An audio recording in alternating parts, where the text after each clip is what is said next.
Assign భూమి అంటే ఏమిటి?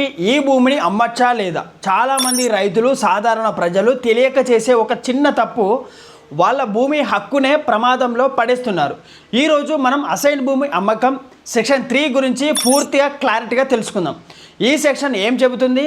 ఎవరు అమ్ముకోకూడదు, కొనుగోలు చేస్తే ఏమవుతుంది, ఎలాంటి పరిస్థితులలో మాత్రమే అది చెల్లుబాటు. ఈ వీడియోను పూర్తిగా చూసినట్లయితే అసైన్ భూములపై మీకు ఎలాంటి సందేహాలు కూడా అంతగా క్లియర్గా క్లారిటీగా ఇవ్వబోతున్నాను. ఈ వీడియో మీకు లాలెన్స్ టీవీ వీడియోలు ఉపయోగపడుతున్నాయి అనుకుంటే మీరు మాకు సపోర్ట్ కూడా చేయవచ్చు. ప్రతి వీడియో కింద కనిపించే థ్యాంక్స్ బటన్ పై క్లిక్ చేస్తే మీకు నచ్చిన అమౌంట్ ద్వారా సపోర్ట్ చేయవచ్చు. అలాగే జాయిన్ బటన్ పై క్లిక్ చేసి కూడా మన ఛానల్లో మెంబర్ గా చేరవచ్చు. మీ సపోర్ట్ వల్ల ఛానల్ గ్రోత్ ఎంతగానో పెరుగుతుంది. మరిన్ని లీగల్ వీడియో అవేర్నెస్ ప్రోగ్రామ్స్ చేయడానికి ఎంతగానో ఉపయోగపడుతుంది. మీరు ఒకసారి ఆలోచించండి, సపోర్ట్ చేయండి. Thank you.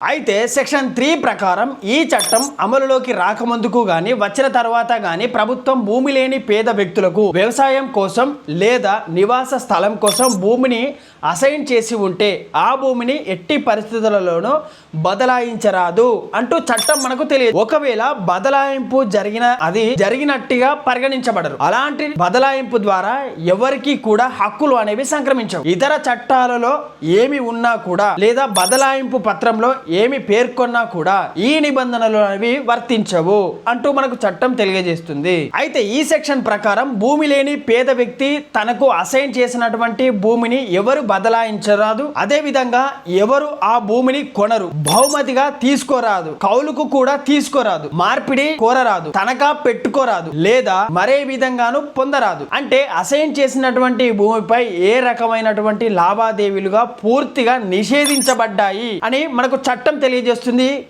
క్లియర్ గా. అయితే సబ్ సెక్షన్ 1 మరియు 2 ప్రకారం చెప్పినటువంటి నిబంధనలకు వ్యతిరేకంగా జరిగే ఏ బదలాయింపు అయినా గాని స్వాధీనాలు గాని చెల్లవు. ఈ చట్టపరంగా అన్యాక్రాంతమైనట్టుగా పరిగణించబడతాయి. అదే విధంగా ఈ నిషేధం కేవలం వ్యక్తిగత ఒప్పందాలకు మాత్రమే కాకుండా సివిల్ కోర్టులు జారీ చేసే డిగ్రీలు, ఉత్తర్వులు లేదా ఇతర అధికార సంస్థలు ఇచ్చేటువంటి ఆదేశాలు అమలు చేయడానికి వర్తిస్తుంది. అంటే కోర్టు ఆదేశం ఉన్నా కూడా అసైన్ భూమిని బదలాయించడం చెల్లదు. అయితే సబ్ సెక్షన్ 5 లో ఉన్నటువంటి ఒక ముఖ్యమైన మినహాయింపు ఉంది. ఈ చట్టం అమలులోకి రాకముందుకు ఒక భూమి లేని పేద వ్యక్తి మరొక భూమి లేని పేద వ్యక్తి నుంచి ఆ భూమిని నిజాయితీగా ప్రతిఫలం చెల్లించి కొనుగోలు చేసి ఉంటే ఆ యొక్క లావాదేవీని ఈ సెక్షన్ కు వర్తించవు. అయితే ఈ భూమి కొనుగోలు చేసినటువంటి వ్యక్తి స్వాధీనంలో ఉండి వ్యవసాయం లేదా నివాస ప్రయోజనాల కోసం ఉపయోగించబడుతూ ఉండాలి. అలా అయితే మాత్రమే ఈ చట్టం సంతృప్తి చెందుతుంది. ఈ చట్టం ఏర్పడక ముందే కూడా పేదల భూముల యొక్క అసైన్ చేసినటువంటి పద్ధతి ఉండేది. అయితే అప్పటి నిబంధనల్లో ఉన్నటువంటి లోపాలు సరిదిద్దడం కోసం ఈ చట్టం తీసుకొచ్చారు. అందువల్ల పాత చట్టాల కింద అసైన్ చేసినటువంటి భూములకు ఈ సెక్షన్ వర్తించేలా రూపొందించారు. ఈ సెక్షన్ యొక్క ముఖ్య ఉద్దేశం ఏంటంటే ఒకసారి భూమి లేని పేద రైతుకు భూమి అసైన్ చేయబడితే అది అతని కుటుంబంలోనే కొనసాగుతూ వస్తూ ఉండాలి. ఆ భూమిని అతను గాని అతని వారసులు గాని ఎవరికి బదలాయించకూడదు. అసైన్ సమయంలో ఇచ్చేటువంటి డి పట్టాలోని మొదటి షరతు కూడా అదే అని స్పష్టంగా అందులో రాసి కూడా ఉంటుంది. అయితే క్లాస్ 1 లో కొంత స్పష్టత ఉన్నందున ఈ చట్టం అమలులోకి రాకముందు ఇచ్చినటువంటి భూములపై ఆ సమయంలో ఇచ్చినటువంటి పట్టాలలో అన్యాక్రాంతం చేయకూడదని షరతులు లేకపోతే ఆ భూములకు ఈ సెక్షన్ వర్తించదని తెలంగాణ హైకోర్టు పలు సందర్భాలలో కూడా తెలియజేయడం జరిగింది. మొత్తానికి మన వీడియో చివరిలో మాట్లాడుకోబోయే విషయం ఏంటంటే మొత్తానికి అసైన్ భూముల విషయంలో చట్టం చాలా కఠినంగా ఉంటుంది. ఒకసారి భూమి లేని పేద రైతులకు అసైన్ చేయబడితే దాన్ని అమ్మడం, కొనడం, మార్పిడి చేయడం ఆల్ స్ట్రిక్ట్లీ ప్రొహిబిటెడ్ అని మనకు రాసి ఉంటుంది కూడా.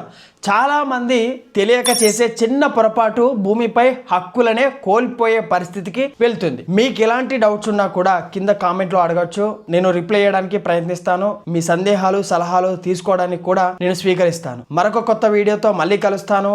నేను మీ కొంగంటి రాజు ఫ్రమ్ లాలెన్స్ టీవీ నుండి. Thank you.